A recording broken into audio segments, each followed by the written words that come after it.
This is Ermy Q&A show episode number 6, and today we are talking about the top mistakes that English speakers make when they first start speaking Italian and how to fix them.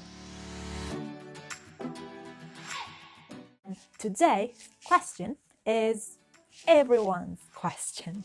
What I did, I collected the most asked questions from my students. I packed in a video to show you the top 5 mistakes that beginners make when they first start speaking Italian. So let's dig in. The first mistake that most Italian learners make when they first start speaking Italian is the pronunciation of the two letters GL, especially when it's in front of the letter I, which is Y, which is the article the in Italian in front of words like spaghetti, such as gli spaghetti or gli gnocchi. Now, I have a trick for you to pronounce this word. To be honest, you already know how to pronounce this word. What I want you to think about is the pronunciation of the English word you. And then I want you just to take the first part of you, y, and then stick the sound E after. So you'll have y. People, very picky ones, may say, hey Ermy, this is not really the exact sound, but to be honest, it's similar enough and it's better than pronouncing it wrongly like Lee or something that is not understandable. So start with that and that can help you to pronounce it right. Try to pronounce y with this trick, remembering the sound of the word you. And if you manage to pronounce it right, write C in the comments below. The second mistake that beginner Italian learners make when they first start speaking Italian is to use the wrong verb when they say their age. In fact, while in English we use the verb to be to tell the age, in Italian we actually use the verb to have. In fact, if you want to say how old are you in Italian, it would be quanti anni hai? And the answer to that would be ho 93 anni. I'm 93 years old. It's not possible to say sono 93 anni. That is wrong. Remember to use the verb avere, to have. This leads me to mistake number 3, which is about the use of the verb avere in some expression in Italian that in English are always with the verb to be rather than to have. Here's what I mean.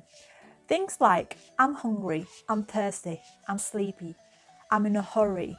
They are all made with the verb to have, avere in Italian. For example, I'm hungry is ho fame. I'm thirsty is ho sete.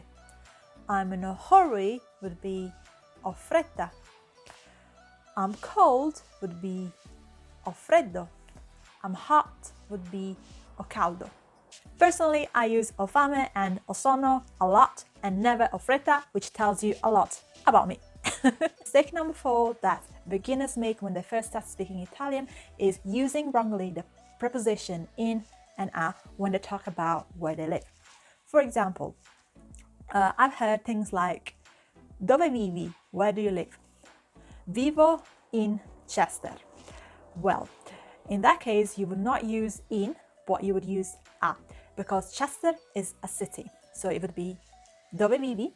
Vivo a Chester. However, if you're talking about the country where you live, that would be different and you would use in. For example, dove vivi? Vivo in Inghilterra. And it's the same for states. For example, dove vivi? Vivo in California. So the rule is when it's a city, you use a. When there is a country or a state, you use in. And finally, the 5th mistake that beginners make when they first start speaking Italian is to use the passato prossimo wrongly when they're talking about how long they've been doing something. For example, let's say you want to translate the following sentence. I've learned Italian for 3 years, or I've been learning Italian for 3 years. In that case, you would say imparo l'italiano da 3 anni. You cannot say ho imparato l'italiano da 3 anni because in that context, when we're talking about something that we've been doing and we're still doing, we use in Italian present tense and not passato prossimo. You can try and translate this sentence in the comments below. I've been speaking for 5 minutes. If you'd like to know more about that topic, make sure you don't miss the next video, because in that video I am going to talk about the 3 most confused Italian verbs for beginners. And if you don't want to miss it, make sure you hit the subscribe button and the bell next to it so you will be notified when it's up. Meanwhile, while you wait for that video, I'd like you to go to thelanguagerose.com and subscribe to the Language Rose Learning Club, Once you insert your email, you'll receive the Italian Starter Kit and other learning resources that will help you to learn the language you love. This was Ermy from The Language Rose, and I shall see you in the next video. Bottiglia, aglio, or... can't remember. I'm tripping. I'm tired, I'm hungry. Ho fame, ho fame. Topic, you can end this video. I'm tripping.